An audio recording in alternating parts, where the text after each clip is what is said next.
शहर के एक कोने में वैम्पायर फैमिली आ गई है जो किसी को नहीं छोड़ती है। जो उस घर में गया वो आज तक बचकर बाहर नहीं आ पाया है। मेहुल उस फैमिली की जांच करने के लिए लोकेशन पे पहुंच जाता है। अब लोकेशन पे मेहुल को 3 घर दिखते हैं। क्या आप बता सकते हैं कौन सा घर वैम्पायर का है, ए बी या सी? अच्छे से सोचिए लॉजिकल आर्मी और मुझे आपका आंसर कमेंट करके बताएं। बी घर को ध्यान से देखिए। फुटस्टेप्स घर के अंदर गए हैं लेकिन कभी बाहर नहीं आए हैं, मतलब यही घर वैम्पायर का होगा। मेहुल ये समझ जाता है। चलिए अगली पहेली देखते हैं। शिवानी एक जंगल में फंस जाती है। उसे बाहर निकलने के लिए कोई रास्ता नहीं मिल रहा था। भटकते भटकते रात हो जाती है और वो बहुत थक भी जाती है। तभी उसका ध्यान एक घर पे जाता है। मदद के लिए वो घर के अंदर जाती है तो उसे वहाँ एक ओल्ड मैन मिलता है। वो कहता है, मैं काफी टाइम से यहाँ हूँ, कई लोगों की मदद की है, आज रात यहाँ आराम कर लो, कल सुबह मैं तुम्हें बाहर जाने का रास्ता समझा दूंगा। शिवानी समझ जाती है कि ये आदमी इंसान नहीं बल्कि वैम्पायर है। कैसे? शिवानी को ये कैसे समझ जाता है? क्या आप बता सकते हैं लॉजिकल आर्मी? लाइट की वजह से शिवानी की परछाई बन रही थी लेकिन उस ओल्ड मैन की नहीं बन रही थी। उसी से शिवानी समझ जाती है कि ये एक वैम्पायर है। ओल्ड मैन शिवानी को एक रूम में लेके जाता है। शिवानी वहाँ सोने का नाटक करती है। ओल्ड मैन के जाते ही शिवानी बाहर निकलने के लिए रास्ता दिखने लगती है कि उसका ध्यान 3 दरवाजों पे जाता है। पहले दरवाजे के पीछे ओशन है जहाँ शिवानी तैर के जा सकती है। दूसरे दरवाजे के पीछे रेगिस्तान है जहाँ बहुत गर्मी है और तीसरे दरवाजे के पीछे वापस वही जंगल है। तो सोचिए और मुझे बताइए कौन से दरवाजे से भागना चाहिए शिवानी को जो उसके लिए सेफ होगा। सोचिए लॉजिकल आर्मी। ओशन और जंगल से अगर शिवानी गई तो वैम्पायर उसे आसानी से पकड़ लेगा। वैम्पायर सन में नहीं जा सकते, वो मर जाएंगे।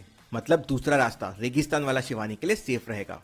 शिवानी दूसरा दरवाजा लेती है और वैम्पायर से बच जाती है। चलिए अगली पहेली देखते हैं।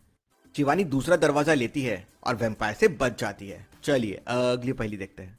बैक्टीरिया की ग्रोथ पे रिसर्च कर रहे थे तो समझता है कि आफ्टर एवरी मिनट बैक्टीरिया 1 से 2 हो रहे थे। 2 मिनट बाद 2 से 4 हो गए और 3 मिनट बाद 4 से 8 हो गए। तो बताइए लॉजिकल आर्मी, 12 बजे एक बैक्टीरिया था और ठीक 1 घंटे बाद 1 बजे ये ग्लास पियर आधा फुल हो गया बैक्टीरिया से। तो सोचिए और मुझे बताइए ये फुल कितने बजे होगा? अच्छे से सोचिए और मुझे आपका आंसर कमेंट करके बताएं।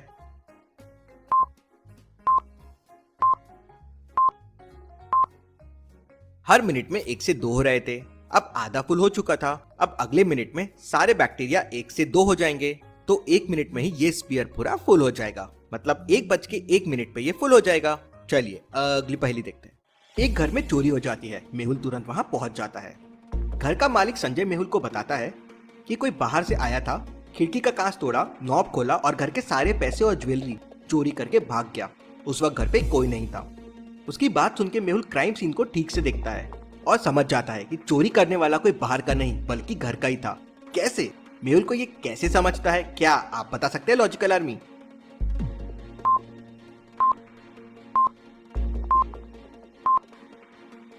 कांच तो घर के अंदर दिख रहे हैं, मतलब कांच बाहर से तोड़ा गया है, लेकिन जहां से तोड़ा गया है उसमें और नॉब में बहुत ज्यादा डिस्टेंस है। कोई उस कांच से हाथ डाल के नॉब नहीं खोल सकता। मतलब ये जानबूझकर बाद में तोड़ा गया है जिससे लगे कि चोर बाहर से आया था। मेहुल घर के सभी लोगों से पूछताछ करता है कि चोरी के समय वो कहाँ थे। नौकर कहता है, मैं तो सब्जियां लेने बाहर गया हुआ था। हस्बैंड कहता है, मैं ऑफिस में एक मीटिंग में था। वाइफ कहती है, मैं तो मंदिर गई थी, अभी वहीं से आई हूँ। भाई कहता है, मैं तो पार्क में खेलने गया था। सबकी बातें सुनने के बाद मेहुल पूरे घर को अच्छे से देखता है। पहले पूजा रूम में जाता है, फिर किचन में देखता है और फिर ब्रदर के रूम में जाता है और समझ जाता है कि चोरी किसने किया है। कैसे? मेहुल को ये कैसे समझता है? क्या आप बता सकते हैं लॉजिकल आर्मी?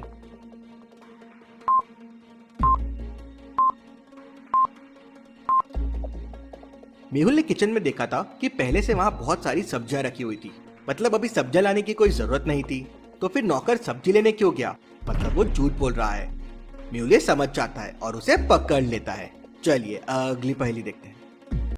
एक होटल में खून हो जाता है। मेहुल क्राइम सीन पे पहुंच जाता है।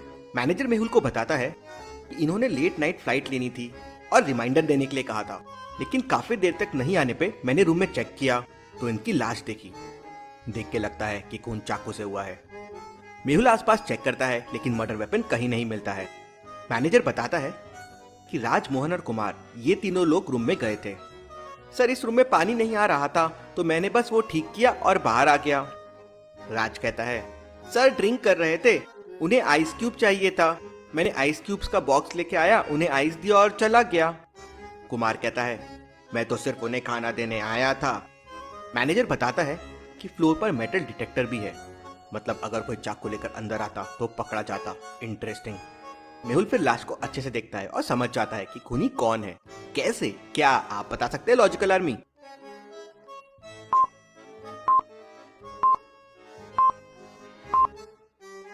खून तो चाकू से ही हुआ है, बॉडी पे ब्लड है, लेकिन बॉडी पे इतना पानी कैसे? टी शर्ट भी ऑलमोस्ट गीला हो गया है और बेड पे भी पानी है, मतलब जरूर चाकू आइस का होगा और वो बस आइस बॉक्स में लेके आया जा सकता है, मतलब खून राज नहीं किया है।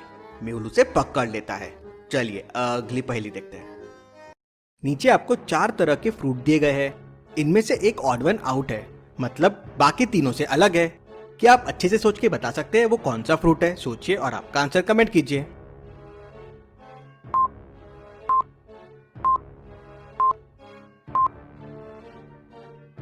चलिए इसका आंसर देखते हैं।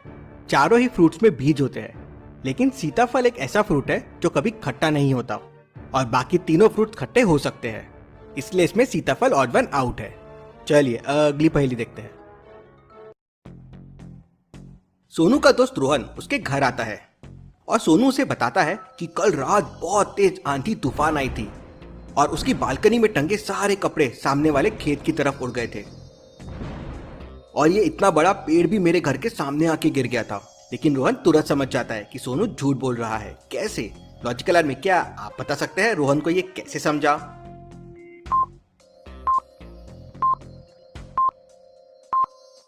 ध्यान से देखिए, घर के सामने लगा हुआ पेड़ घर की तरफ टूट कर गिरा था और सोनू कह रहा था कि उसके कपड़े घर के ठीक सामने वाले खेत में उड़ के गए थे। अब भला ऐसा कैसे पॉसिबल है? पेड़ अगर घर के सामने गिरा, मतलब तेज आंधी घर के डायरेक्शन में चल रही होगी, तो कपड़े उल्टे डायरेक्शन में कैसे जा सकते हैं? समझा लॉजिकल आर्मी? चलिए अगली पहेली देखते हैं। टिंकू अपनी बाइक पे घर लौट रहा था। रास्ते में उसे सड़क पे एक आदमी पड़ा हुआ दिखता है और बगल में उसकी मोटरसाइकिल भी थी। उस आदमी की बॉडी से बहुत सारा खून निकल रहा था, लेकिन टिंकू अपनी बाइक नहीं रोकता और तुरंत वहां से चला जाता है। तो क्या आप बता सकते हैं टिंकू ने उस आदमी की मदद क्यों नहीं की?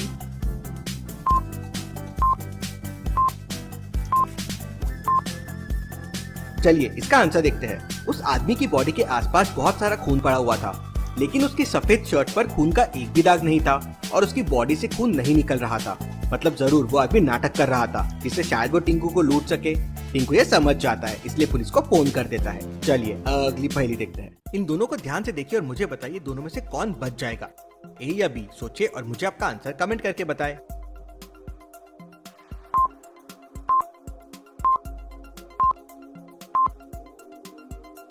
ए का सिग्नल रेड है तो वो ट्रेन रुक जाएगी, लेकिन बी का ग्रीन है तो मेरे हिसाब से ए बचेगा। ऐसी और पहेलियों के लिए जल्दी से चैनल को सब्सक्राइब करके बेल आइकन प्रेस कर दीजिए। Thank you.